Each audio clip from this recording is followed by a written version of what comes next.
The sky above the war-torn planet of Velkar was a shade of crimson, heavy with ash and the echoes of endless battles. The ground trembled under the weight of alien war machines, and the air smelled of burnt metal and despair.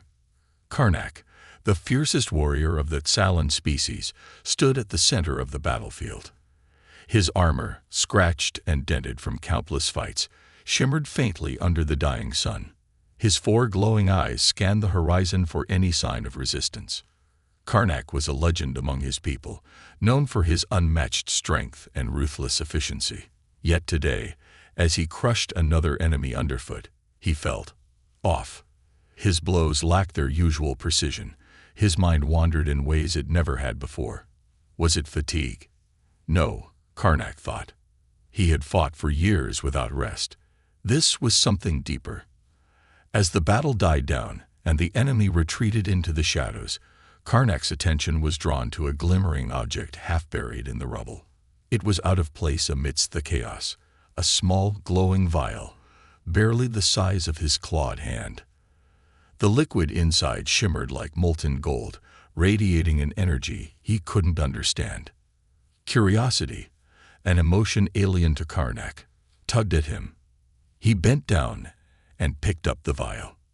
The instant his fingers touched it, a sharp jolt shot through his body. His vision blurred, and suddenly he was overwhelmed by strange, fragmented images.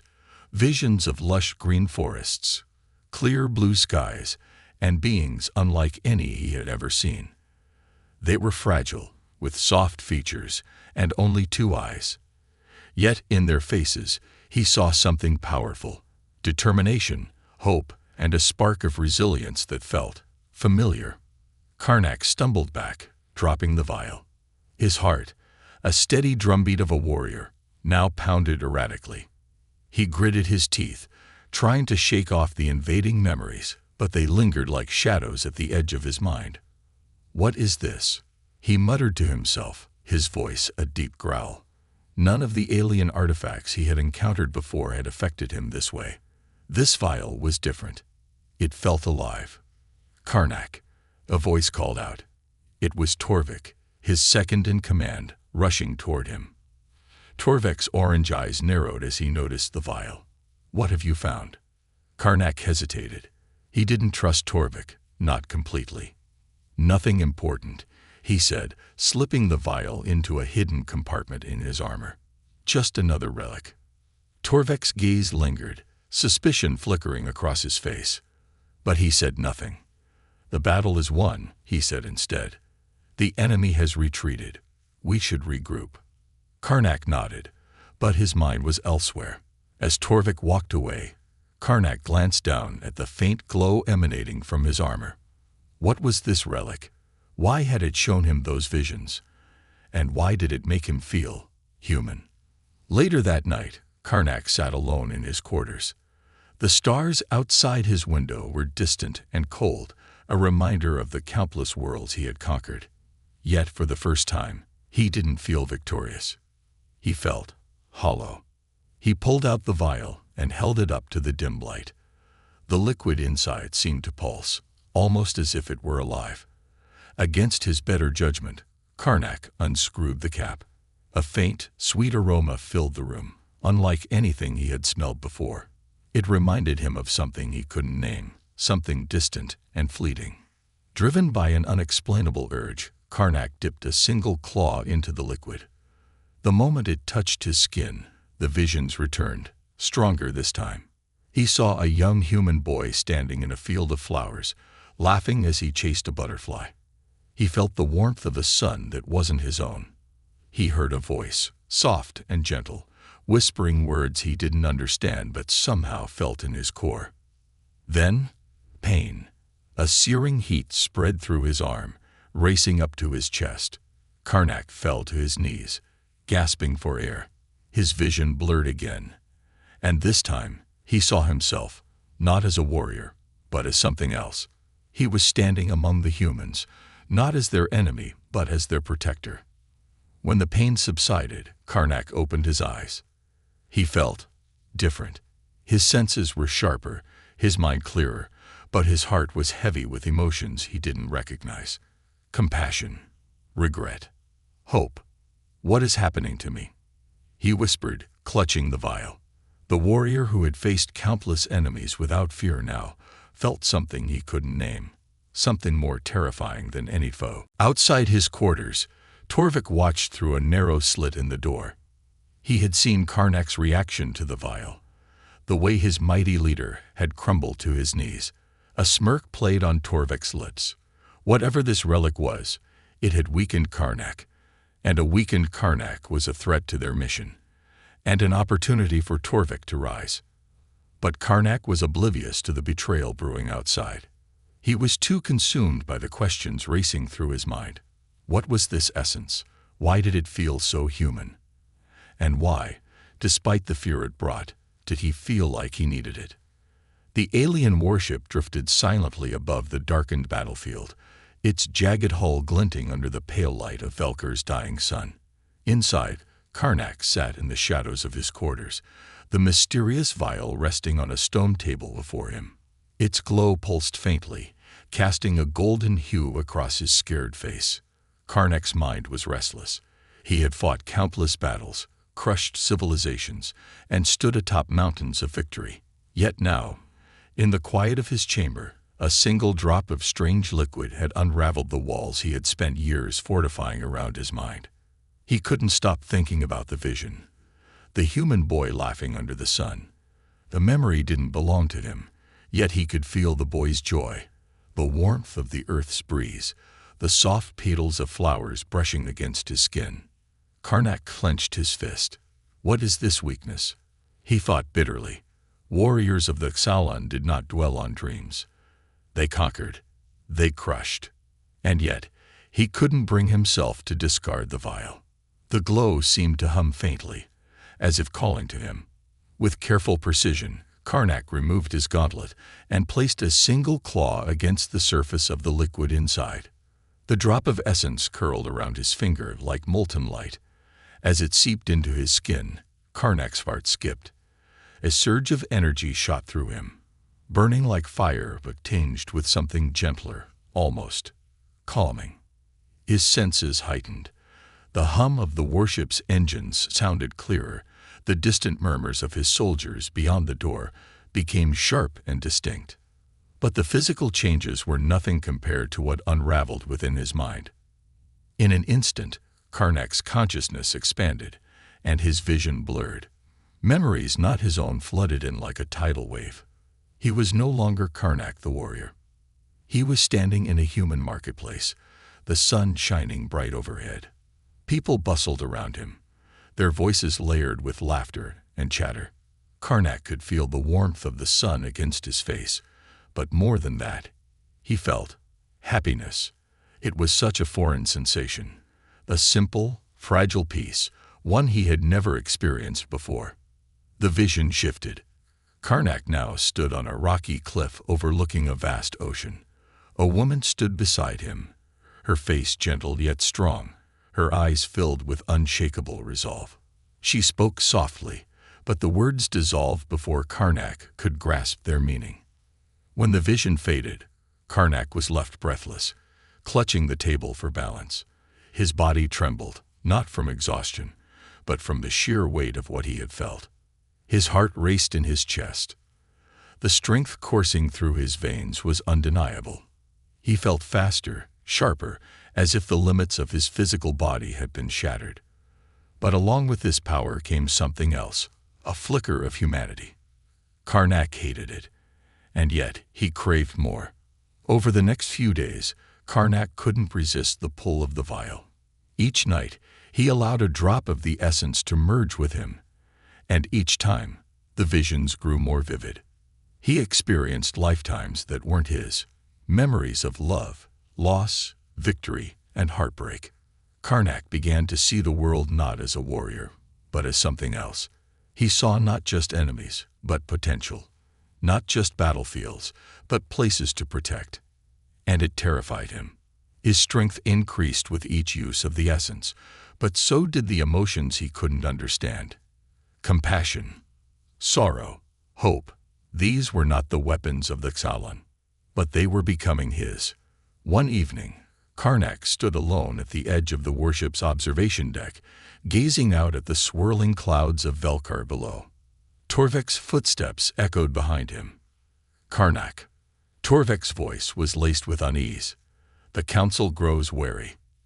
They say you've been distracted." Karnak didn't turn.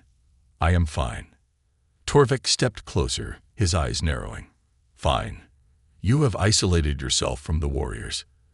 You no longer join in the war cries after battle. Some say you hesitate to strike." "I hesitate because I see more clearly than ever," Karnak replied calmly, his voice betraying none of the conflict that churned within him. Torvik's gaze fell upon the faint glow seeping from Karnak's armor. His eyes narrowed further.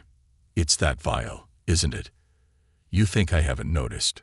Karnak finally turned, meeting Torvik's sharp stare. There was no hostility in his expression, but there was warning. "Be careful, Torvik. Curiosity can be dangerous." Torvik's lips curled into a thin smile, but his eyes held something darker. "I serve you, Karnak, but the council serves the survival of our kind." Later that night, Karnak sat alone in his quarters, the vial once again in his hand. The essence shimmered softly, its light flickering like a heartbeat. Karnak stared at it, uncertain. The memories it brought, the power and emotions, were changing him. But was this transformation a gift or a curse? He thought of the boy in the field, the woman on the cliff, and the oceans that stretched beyond the horizon. For the first time in his life, Karnak wondered what lay beyond the stars, not as a conqueror, but as something else. And as he placed the vial back into his armor, one thought lingered in his mind.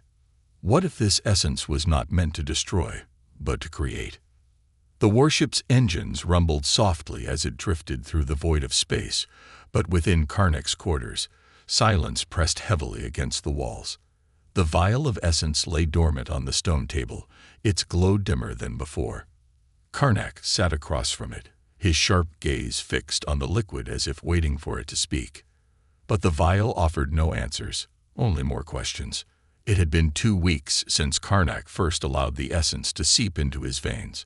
Since then, his body had grown stronger, his reflexes faster, his senses sharper. Yet it wasn't the strength that haunted him. It was the dreams. Every time Karnak closed his eyes, human memories filled his mind. They were vivid, unlike the scattered visions he had experienced before. Now he felt every emotion as if it were his own. The most recent dream lingered in his thoughts, a burning city, humans running for their lives, and Karnak standing amidst the chaos, not as a destroyer, but as a shield. He had defended them. That was not the way of the Xalan. Karnak leaned forward, gripping the edges of the table, as if the weight of the memory could be torn from his mind. "This is not who I am," he growled under his breath. His reflection in the dark glass of the viewport said otherwise. His once crimson eyes, symbols of a ruthless Xalan warrior, now flickered with faint traces of gold, the same gold that glowed in the vial. The first sign of change had come subtly. Karnak had been standing before his soldiers, delivering orders for the next assault on Velkar's rebel forces. As he spoke, his eyes drifted over the battered prisoners kneeling before him. The rebels were weak, trembling in fear, awaiting their fate. One of the prisoners, a young alien barely old enough to wield a weapon, locked eyes with Karnak. In the boy's gaze, Karnak saw defiance, a glimmer of hope. For the first time in his long military career, Karnak hesitated. The warriors flanking him noticed. So did Torvik. "Karnak."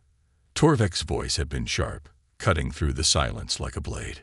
"Shall we execute them or send them to the mines?" Karnak should have answered immediately. A warrior of his stature did not second-guess, but as he opened his mouth, he found himself considering mercy. "We take no prisoners," Karnak replied coldly, masking the flicker of doubt that gnawed at him. Yet, long after the prisoners were gone, the image of the boy lingered. Now Karnak could no longer ignore the signs. He had always been a symbol of strength, unrelenting and merciless. But with each passing day, the essence twisted his instincts. Where once he saw enemies, he now saw beings capable of redemption. And worse still, Karnak found himself caring. The change was not only within him, his soldiers began to notice as well. Warriors whispered in the corridors when they thought Karnak wasn't listening. Some claimed he was cursed, that the strange vial had poisoned him. Others believed he had grown soft. Soft. Karnak scowled at the word. Xylon warriors were bred for war. Softness was a death sentence. That night, the dreams came again. Karnak found himself walking through a ruined city, the smell of smoke and ash thick in the air. Human survivors peered at him from the shadows, their faces sunken with hunger and fear. But they did not run. In the distance, Karnak heard footsteps approaching. He turned and saw a figure, a human woman with dark hair and piercing blue eyes. She held no weapon, yet she stared at Karnak as if she expected him to strike. "Why do you defend us?" she asked softly. Karnak opened his mouth to answer, but the words caught in his throat. Before he could respond, the vision shattered. Karnak awoke with a sharp breath, his hand instinctively reaching for the hilt of his blade. But his quarters were empty. The warship drifted through space, the hum of its engines the only sound. Karnak exhaled slowly, his muscles tense. The dream had felt too real, too much like a memory that had yet to happen. He rose to his feet and approached the viewport, staring out into the dark expanse of stars. The reflection in the glass caught his attention once more. The gold in his eyes had grown brighter.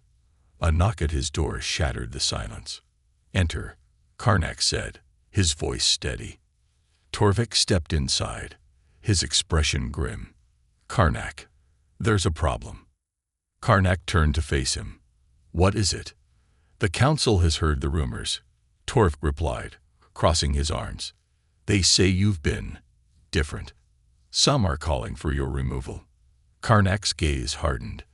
"Let them call. I serve no council." Torvik's eyes narrowed. "You may not, but the warriors do. And if they begin to doubt you, Karnak, you'll lose their loyalty." Silence hung between them, heavy and cold. Finally, Torvik stepped closer, lowering his voice. "I don't know what that vial is, but it's changing you." The Karnak I know wouldn't hesitate. He wouldn't question his orders. "If you let this continue, you'll become something else. Something not Salon." Karnak held Torvik's stare for a long moment before speaking. Perhaps that wouldn't be such a bad thing. Torvik's eyes flashed with something unreadable. For a brief moment, Karnak thought he saw disappointment, or perhaps fear. Without another word, Torvik turned and left the room. Karnak remained at the viewport long after Torvik had gone. The essence within him was spreading, and no amount of denial could halt its advance. The warrior he had once been was fading. In its place, something new was emerging, something Karnak could not yet understand. And deep within the vial, the essence pulsed brighter than ever, as if acknowledging the truth Karnak refused to speak aloud. He was no longer just a warrior. He was becoming something more. The great hall of the Salon warship was bathed in the cold glow of flickering blue torches. Shadows stretched across the metallic walls, reflecting the stoic faces of Karnak's warriors as they gathered in silence. The air was tense, thick with unspoken suspicion. Karnak stood at the head of the war table, his golden eyes sweeping over the soldiers who had once followed him without question. Now their gazes lingered on him with unease. He felt it in the stiffness of their postures, in the way their eyes avoided his when he passed. He was losing them. Torvik stood to his right, arms crossed, his expression unreadable. Karnak could feel the weight of his second-in-command stare, but Torvik said nothing. "The rebels of Velkar have been crushed," Karnak began, his deep voice cutting through the silence. "The resistance is broken. We move to the next sector by dawn." The warriors exchanged glances, but offered no cheers, no war cries of triumph. The room felt hollow. "You hesitate," one of the older warriors, Drecker, finally spoke. His eyes narrowed beneath his thick brow. In the last battle, you spared prisoners who should have been executed. You allowed weakness to fester. Karnak's eyes hardened. Their deaths would have served no purpose. It serves as a message, Drecker retorted coldly. Mercy breeds rebellion. You know this. Karnak's claws flexed against the table, but he kept his composure. Mercy also breeds loyalty. If we destroy everything, there will be nothing left to rule. Drecker's lips curled in disdain. You sound like them. The words hung in the air like a blade pressed to Karnak's throat. His gaze flickered toward Torvik, who remained silent, but Karnak saw the flicker of agreement in his eyes. It was not just Drecker. Torvik, too, was beginning to doubt him. Later that night, Karnak retreated to his quarters. The faint hum of the warship's engines seemed louder than usual, as if echoing the discord that now brewed among his soldiers. He placed the glowing vial on the table, watching the molten gold swirl inside. The essence was the cause. Since it had entered his veins, Karnak had become something his warriors no longer recognized and feared. He thought of the battles fought, the victories won. He had been a destroyer, a symbol of Zalan's strength. But now, that strength felt hollow. Karnak had always believed war was his purpose. Yet with each drop of the essence, a new voice whispered in the back of his mind, a voice that told him there was more. A knock shattered the quiet. Karnak's eyes narrowed. Enter. The door slid open with a soft hiss, and Torvik stepped inside, his gaze calm but heavy with something Karnak could not immediately place. We need to talk, Torvik said, closing the door behind him. Karnak leaned against the table, arms crossed. Speak your mind. Torvik hesitated. The council is restless. They believe you are compromised. I expected as much, Karnak replied. Torvik stepped forward, lowering his voice. They will not wait much longer. Drecker is gathering support. He believes you have become a danger to the Xalan. Karnak's golden eyes narrowed. And you? Torvik met his gaze, unflinching. I serve the Xalan. I always have. The words were chosen carefully. Karnak's grip tightened on the edge of the table. It was not a declaration of loyalty to him. What are you suggesting, Torvik? Karnak asked, his voice dangerously calm. Torvik stepped closer. Give me the vial. Let the council destroy it. Show them you are still one of us. For the first time, Karnak felt the weight of betrayal settle heavily on his chest. I see, Karnak said quietly. Torvik's expression hardened. You brought this upon yourself, Karnak. The essence is poisoning you, turning you into something else. I warned you. Karnak's gaze lingered on Torvik for a long moment. Finally, he spoke. I will not give it up. Torvik's eyes flickered with disappointment. Then you leave me no choice. The ambush came swiftly. Later that night, as Karnak walked the empty corridors of the warship, the sound of approaching footsteps echoed behind him. He recognized the rhythm, the march of warriors. Karnak slowed his pace but did not turn. When the footsteps stopped, he spoke. How many did Torvik send? There was a brief pause. Enough. Karnak turned slowly to face them. A half-dozen Zalan warriors stood at the ready, their weapons gleaming under the cold light. At the front of the group stood Torvik. I had hoped it wouldn't come to this, Torvik said, his voice devoid of malice but heavy with finality. Surrender the vial, Karnak. You don't have to die. Karnak's golden eyes burned with quiet fury. Is that what you believe? That I am so easily broken? Torvik did not answer. The warriors advanced, circling Karnak like wolves around a wounded beast. Karnak's claws flexed at his sides, but for the first time, he hesitated, not out of fear, but out of reluctance. He didn't want to kill them. The fight lasted less than a minute. When the last warrior fell to the floor, Karnak stood at the center of the carnage, his chest rising and falling with controlled breaths. Torvik knelt before him, clutching his side where Karnak's blade had found its mark. Blood pooled beneath him, but his gaze never wavered. You could have killed me, Torvik rasped. Karnak knelt before his old friend, gripping his shoulder firmly. You were wrong, Torvik. The essence isn't weakening me. Torvik's gaze darkened. Then what is it doing? Karnak stood, staring down at him with eyes that glowed brighter than ever. It's changing me. Without another word, Karnak turned and walked away, leaving Torvik kneeling in the shadows of the warship. As he stepped into the escape pod, Karnak glanced at the vial in his hand one last time. The Xalan had turned their backs on him. But perhaps, Karnak thought, as the pod launched toward the distant stars, that was exactly what needed to happen. The escape pod burned through Earth's atmosphere like a falling star, leaving a glowing trail across the twilight sky. Inside, Karnak sat still, his golden eyes fixed on the planet growing larger beneath him. He had seen Earth many times, through visions, dreams, and the fragmented memories carried by the essence. But now, as he approached it in the flesh, Karnak felt an unfamiliar knot tighten in his chest. It was not fear. Karnak had never feared anything in his life. It was anticipation. The pod shuddered violently as it tore through thick clouds. Below, vast expanses of wilderness stretched endlessly, forests reclaiming cities long abandoned by humanity. There were no bustling streets, no bright lights.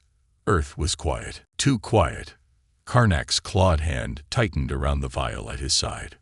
Where were the humans? The pod finally crashed into the soft soil of an overgrown valley, skidding to a stop among the tall trees.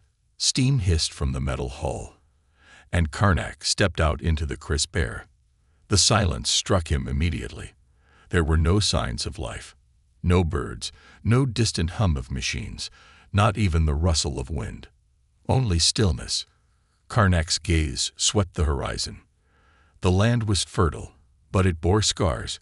Crumbling buildings overtaken by vines, shattered roads disappearing beneath grass. Earth was not dead. It was recovering. Karnak adjusted the armor on his shoulders and began walking. Hours passed as Karnak trekked across the ruins of what was once a thriving human city. He passed rusted vehicles frozen in time, skeletal remains of towers that once touched the sky. Yet, amidst the decay, Karnak sensed something faint, traces of the essence. It lingered in the very soil, in the broken stones, in the air itself. The planet still carried the residue of what had once been humanity's greatest hope, and possibly its downfall. By dusk, Karnak reached the edge of a vast lake, its glassy surface reflecting the hues of the fading sun. He knelt by the water, staring at his reflection. His face, once hard and cold, now bore the marks of the transformation. Gold veins glimmered faintly beneath his skin. His eyes no longer burned with the crimson fire of the Xalan, but with the soft radiance of the essence. He was no longer fully Xalan. And perhaps, Karnak thought, that was why he had come. A sudden sound broke the silence, a twig snapping in the underbrush behind him. Karnak rose to his feet without turning. "I know you are there," he said calmly. For a moment, there was no reply.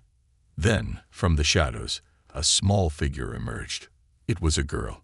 She couldn't have been more than 16, with tangled dark hair and dirt-streaked skin. She wore a tattered jacket, far too large for her, and carried a rusted metal pipe in trembling hands. Her eyes locked onto Karnak, with a mixture of fear and defiance.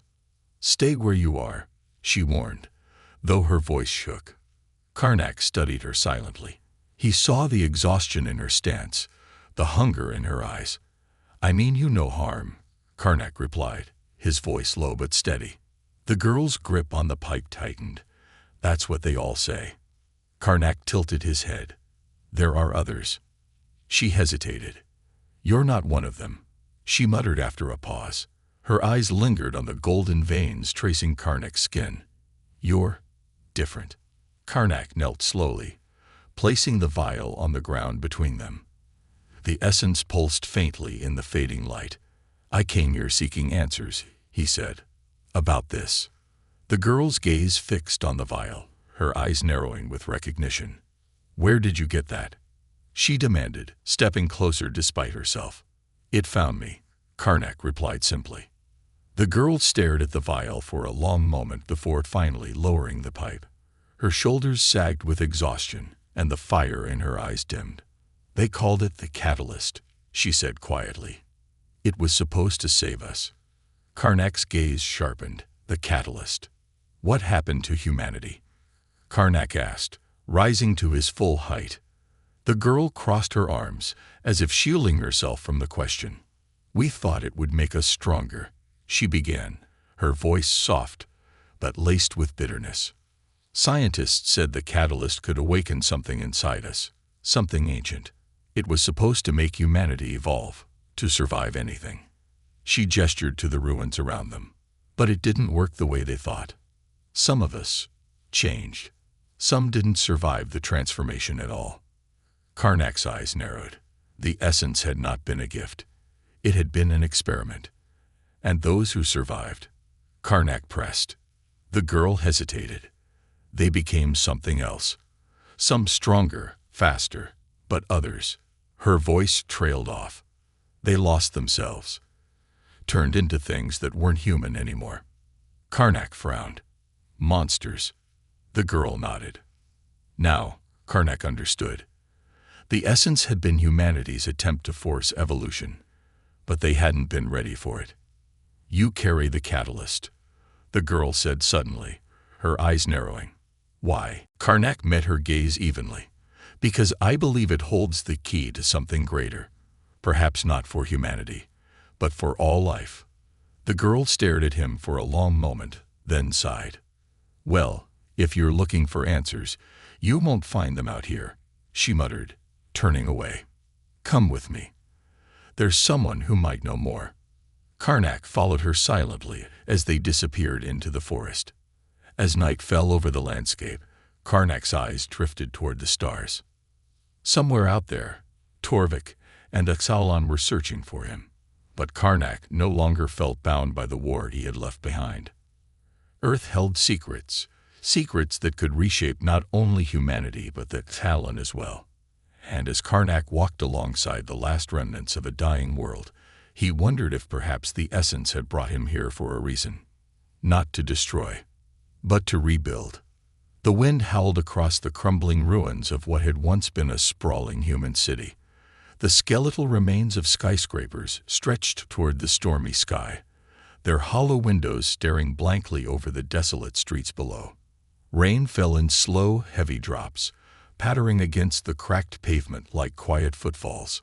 Karnak stood atop a shattered bridge, his golden eyes scanning the horizon.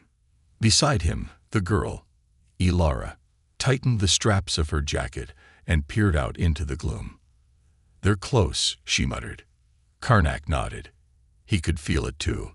The essence that flowed through his veins pulsed faintly, as if reacting to the presence of something dark, approaching from beyond the ruins.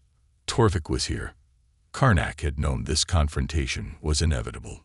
Torvik would never allow him to walk free, not while the catalyst, the vial of essence, remained in Karnak's possession.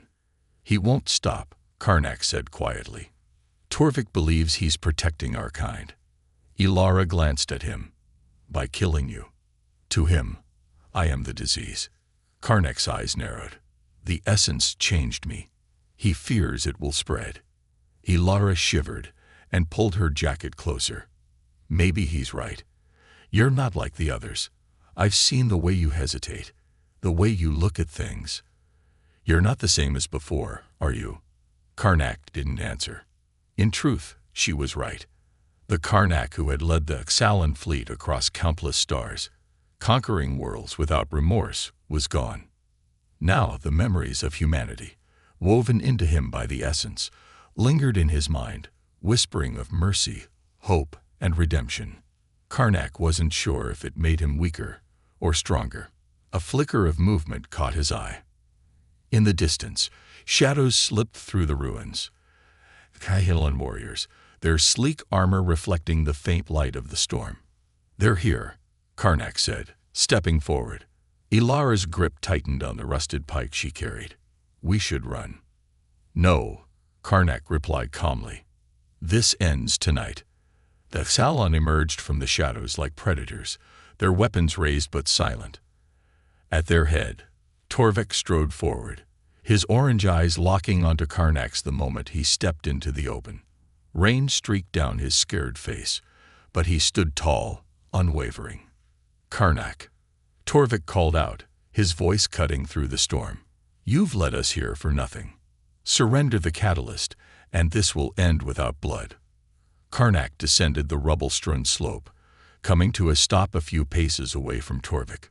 "There was always going to be blood," Karnak said. His eyes glowed faintly, the golden veins beneath his skin shimmering in the dark. "Even if I surrender, you would kill me." Torvik's gaze hardened. "You were one of us. I warned you. But the essence, it's made you weak. Look at yourself." "I have," Karnak replied. "And I see something you refuse to." Torvik took a step forward, hand resting on the hilt of his blade. "Then you leave me no choice." Karnak's claws flexed at his sides, and his voice dropped to a low growl. "Nor do I." The storm erupted in violence. Torvik's warriors surged forward, their weapons crackling with blue energy as they rushed Karnak and Ilara. Karnak met them head-on, his blade flashing through the rain as he parried and struck with practiced precision. The first warrior fell beneath Karnak's strike, collapsing into the mud. Another came from the left, swinging a plasma axe. Karnak dodged and drove his fist into the attacker's chest, sending him sprawling. Ilara ducked behind Karnak, swinging her pipe wildly at any who came too close. "Karnak," she yelled. "I'm not exactly built for this." Karnak blocked another strike, pushing the enemy back. "Stay behind me." Torvik watched from the edge of the battle, his expression unreadable. As the last of the warriors stumbled to the ground, Karnak turned to face him. Rain poured over them both, the battlefield littered with fallen soldiers. Torvik slowly drew his blade. "This is between us now," he said. Karnak nodded, stepping forward to meet him. The clash of blades echoed through the ruins. Torvik fought with the precision of a trained Zalan commander, his strikes fast and merciless. Karnak matched him. But the difference was clear. Karnak fought to defend, while Torvik fought to kill. "Why resist?" Torvik growled, slashing across Karnak's chest. Sparks flew as the blade scraped his armor. "The essence has poisoned your mind, Karnak. It's turned you against your own people." Karnak blocked the next blow, locking blades with Torvik. "It hasn't poisoned me." Karnak's eyes glowed fiercely. "It opened my eyes." He shoved Torvik back, disarming him in a swift motion. Torvik stumbled, landing on one knee. Karnak held his blade to Torvik's throat, but did not strike. Torvik met Karnak's gaze, his breath ragged. "You hesitate. You've lost your edge." "No," Karnak said softly. "I've found something stronger." Torvik frowned. Karnak lowered his blade. "You can feel it too, can't you?" Karnak continued. "The essence wasn't meant to destroy us. It was meant to change us, to make us more than warriors." Torvik stared at him for a long moment. The fire in his eyes flickered. But then he looked away. "You think mercy will save you," he muttered. Karnak stepped back. "No, but maybe it will save us all." The rain began to ease as Karnak helped Torvik to his feet. The battle was over, but the war within Karnak, within his people, was far from finished. Torvik glanced at the fallen warriors around them. "What now?" Karnak looked to the horizon, where the faintest hint of dawn was breaking through the storm. "We rebuild," Karnak said simply. Torvik said nothing more, but for the first time, Karnak saw something in his eyes that wasn't distrust. Perhaps it was understanding. As Ilara approached, Karnak placed the vial of essence into her hands. "This belongs to humanity," Karnak said. "Use it wisely." Ilara stared at the vial, her eyes wide. "You trust me with this?" she asked. Karnak smiled faintly. "I trust you to do what I could not." And as the sun rose over the ruins, Karnak knew the world had changed, not because of war, but because, for the first time in his life, he had chosen hope. The first rays of sunlight broke over the horizon, spilling golden light across the shattered ruins of Earth. The storm had passed, leaving the sky clear and calm for the first time in days. In the soft morning glow, the battle-torn landscape seemed almost peaceful, as if the planet itself was taking a long, steady breath. Karnak stood at the edge of the valley, overlooking the remnants of the old city below. The wind carried the scent of damp earth and fresh rain, mingling with the faint crackle of smoldering fires left in the wake of the battle. Torvik stood beside him, silent. The weight of what had passed hung between them, unspoken but undeniable. The Axalan warriors who had followed Torvik now lay unconscious or wounded in the valley below. Karnak had spared them, not out of weakness, but out of choice. He had spared Torvik too, though Karnak sensed that the scar of betrayal would not fade easily. Ilara approached from behind, the catalyst vial clutched tightly in her hands. She gazed at it as if holding something fragile yet powerful, as if the weight of humanity's fate now rested within that small glass container. "It's strange," she said quietly, stepping beside Karnak. "After all this time, it's hard to believe that something so small caused so much destruction." Karnak's golden eyes lingered on the vial. "It wasn't the essence that destroyed humanity," he replied. "It was what you chose to do with it." Ilara frowned. "We thought it would save us." Karnak glanced at her. "Perhaps it still can." She looked up, hope flickering faintly in her eyes. "You really believe that?" Karnak's gaze drifted across the landscape, where green vines crept over the bones of ancient buildings. Flowers sprouted through cracks in the pavement, and trees stretched toward the sky from places where machines had once roared. "Earth is healing," Karnak said. "Life always finds a way forward, even after the end." Ilara nodded, but a shadow crossed her face. "But what happens when your people return?" Karnak's expression darkened. Torvik's defeat was not the end. The Axalan fleet still orbited beyond Earth's atmosphere, waiting for Torvik's signal. Even now, Karnak could feel their distant presence like a storm lingering just out of sight. "They'll come," Karnak admitted, "and they won't stop until the catalyst is destroyed, or until Earth is." Ilara gripped the vial tighter. "Then we fight." Karnak's gaze softened. He saw the defiance in her eyes, the same look he had seen in countless warriors across the stars. But Ilara was no soldier. "No," Karnak said firmly. "Fighting won't save this planet. Not anymore." Ilara's brow furrowed. "Then what do we do?" Karnak knelt beside her, placing his hand gently over the vial. "We give them a reason not to destroy it," he said. Ilara looked at him, confused. "What do you mean?" Karnak's eyes glowed faintly, the golden light of the essence reflecting in the morning sun. "We show them what humanity can become." Days passed. Under Karnak's guidance, Ilara and the few human survivors she had gathered began to rebuild. They cleared rubble, planted seeds in the soil, and restored what little remained of the old world. Karnak watched over them, guiding but never interfering. He had learned enough to know that Earth's future could not be forged by his hands alone. It had to belong to humanity. Torvik remained, his injuries healing slowly as he observed Karnak's strange alliance with the humans. The other Xalan warriors, bound by honor and Karnak's mercy, reluctantly followed his lead. Torvik often stood apart, silent and brooding. But Karnak knew his mind was restless. One evening, as the sun dipped below the horizon, Torvik approached Karnak by the river's edge. "You truly believe this path will save them?" Torvik asked, watching Ilara and the others construct a new shelter from salvaged materials. Karnak's eyes lingered on the group. "It's not about saving them," he replied. "It's about giving them the chance to save themselves." Torvik's gaze hardened. "And what of our people? When the council learns of this, they'll see it as treason. You know what must be done." Karnak met Torvik's stare calmly. Perhaps it is time the Xalan changed as well.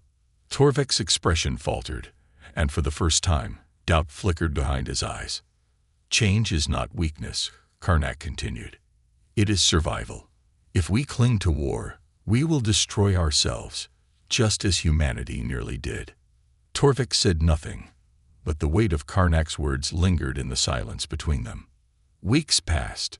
The valley slowly transformed. The seeds they planted began to sprout, and the once desolate land bloomed with life. Birds returned to the skies, their songs echoing over the ruins, and the humans, though few in number, found strength in the unity they had long forgotten. Karnak stood at the edge of the settlement one evening, watching the sunset paint the sky in shades of gold and crimson. Ilara approached, the vial of catalyst now resting safely in a metal container around her neck. "It's happening," she said softly. "We're rebuilding." Karnak nodded, his heart heavy yet light in the same breath. "But they'll come for it eventually," Ilara added.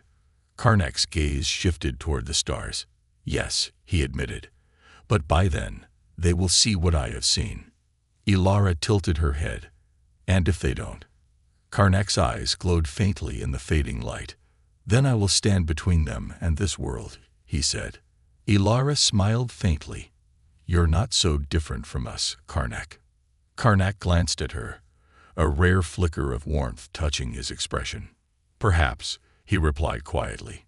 In the distance, the first Catalan warships pierced the sky, their sleek hulls descending toward Earth like shadows. Karnak watched as they approached, but this time, he felt no fear, only resolve. The final confrontation was coming. But this time, Karnak would not stand as a destroyer. He would stand as a guardian. And as the sun dipped below the horizon, the first stars of night flickered into view, watching silently over the dawn of a new beginning.